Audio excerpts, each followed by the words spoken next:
Welcome to Sane-ish, the podcast for people healing from trauma, addiction, abuse, mental health struggles, grief, narcissists, and every other flavor of chaos life can throw at you. And somehow, still functioning, mostly. I'm your host, Holly Broughton, survivor, truth teller, boundary setter, and proud member of the Still Healing, Still Hilarious Club.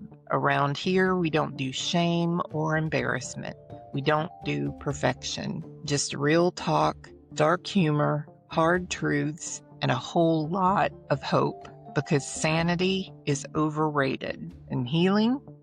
That shit is messy. This is Sane-ish. Let's get into it. Disclaimer. On the Sane-ish podcast, we discuss personal stories of alcoholism, addiction, mental health, chronic illness, narcissistic abuse, domestic violence, parental alienation, grief, loss, homelessness, as well as many other forms of adversities in life. Our intention is to be inspirational, educational, identifiable, and resourceful.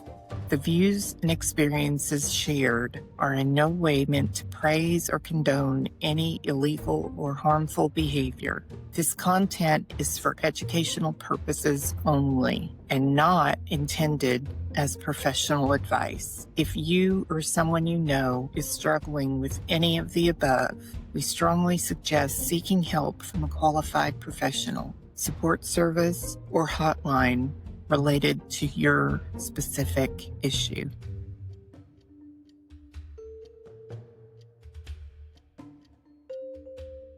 Hey, everybody. Welcome back to the Sane-ish podcast, the place where we have honest conversations about recovery, mental health, trauma, healing, and learning how to survive without losing ourselves in the process. Today's episode is about something I think a lot of people silently struggle with, including myself, but rarely talk about openly. Internal competition, not competing with other people, not jealousy, not trying to outdo someone else, but competing with yourself, your past self, your healthier self, your younger self, the version of you that you used to have more energy, more motivation, more productivity, more stamina. And what happens when chronic illness, trauma, burnout, grief, mental health struggles, or simply life itself challenges your capacity? As most of you know, I was diagnosed with two chronic challenges, one back in 2000 and another in 2014. And the one in 2000 I was diagnosed with has been an ongoing battle. Fortunately for me today, it's smoothed out quite a bit and I have been able to manage it quite well, but it has been a road. And I rarely have issues, but when I do, sometimes it sets me back. When I got hit with the second challenge, it felt like I had to go through everything again, like the whole process again of acceptance, trying to find a solution,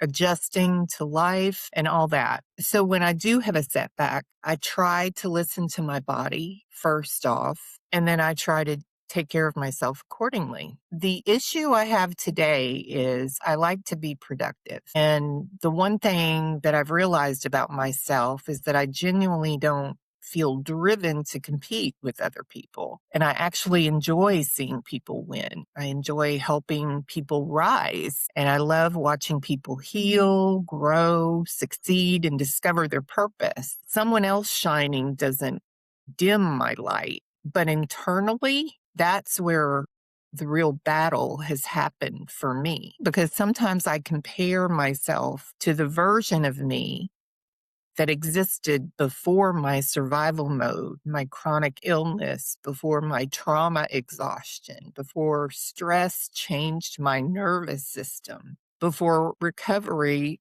required so much energy. So sometimes when I'm doing work for the podcast, or I'm preparing, or I'm doing research, or I'm reaching out for guests, or I'm doing whatever, I fall short. And in my head, I'm thinking, Holly, you should be doing more, because in my head, I still think I'm 25 years old. And because when I was 25, I was working 80 hours a week, no problem. Well, I think I should be doing more. I'm comparing myself to when I was 25, and I can't do that anymore. So even though I don't compare myself to others, and I choose to set myself apart from my competition or help my competition, I'm really competing with myself internally.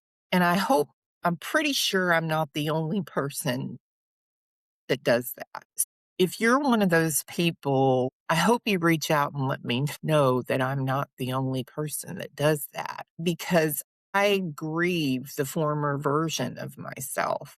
I think one of the hardest parts of healing is grieving versions of ourselves that no longer exist.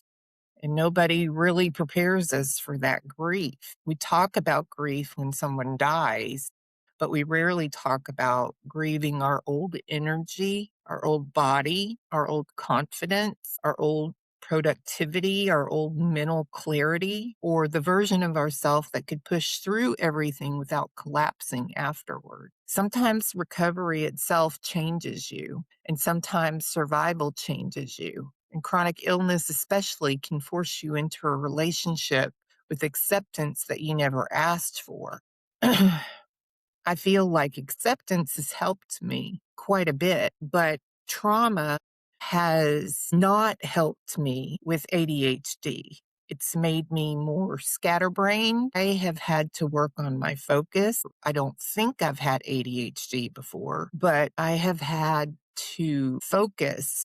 I've always been a planner. I've always been very organized, and I'm not organized today. I have to be focused on focusing. So there's a lot of things I have had to retrain my brain on, being in trauma therapy, and relearn. And so it's it's been a journey, and it's been very interesting. I'm grateful that our brains are not concrete, that they're fluid, and the neuroplasticity in our brain is, we can rewire our brain. So for that, I'm very grateful. I'm learning a lot of new things with this podcast, and I enjoy meeting the people that I'm meeting, but it's been a battle for me. Not overall, it has been a struggle in certain areas for me. Productivity is not my worth. I think society teaches us from a very young age that our value is connected to output, how much we can accomplish, how efficient we are, how busy we are, how much money we make, how many things we can juggle without breaking. So when your capacity changes, it can feel like your identity changes too. And that can become dangerous in recovery, because many of us already struggle with shame. We start hearing internal messages like, I should be doing more. That's what I hear. I used to handle more than this. Why can't I function like I used to? What is wrong with me? I'm falling behind. But healing isn't laziness. Rest isn't failure. Pacing yourself is not weakness. And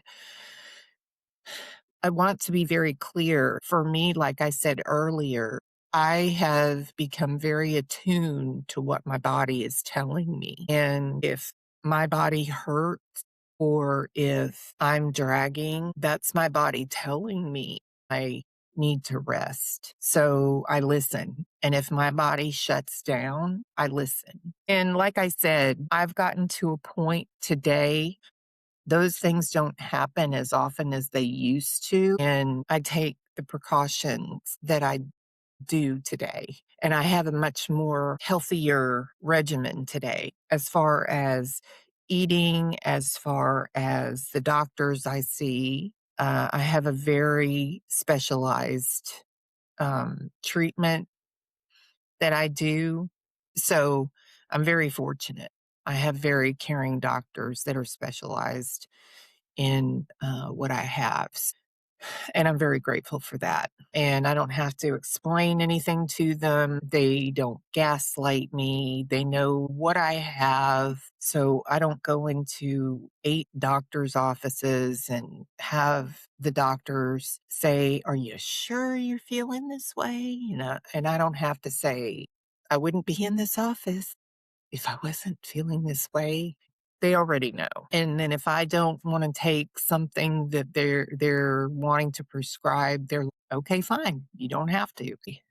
Because I am my own advocate for my health care. And I feel very comfortable about that today, because today it's working. It's working for me. And so are they. Overall, it's going very well. And so I'm having less and less issues today than I used to. The internal struggle for me is I used to have a photographic memory. I used to remember numbers. I used to work 80 hours a week.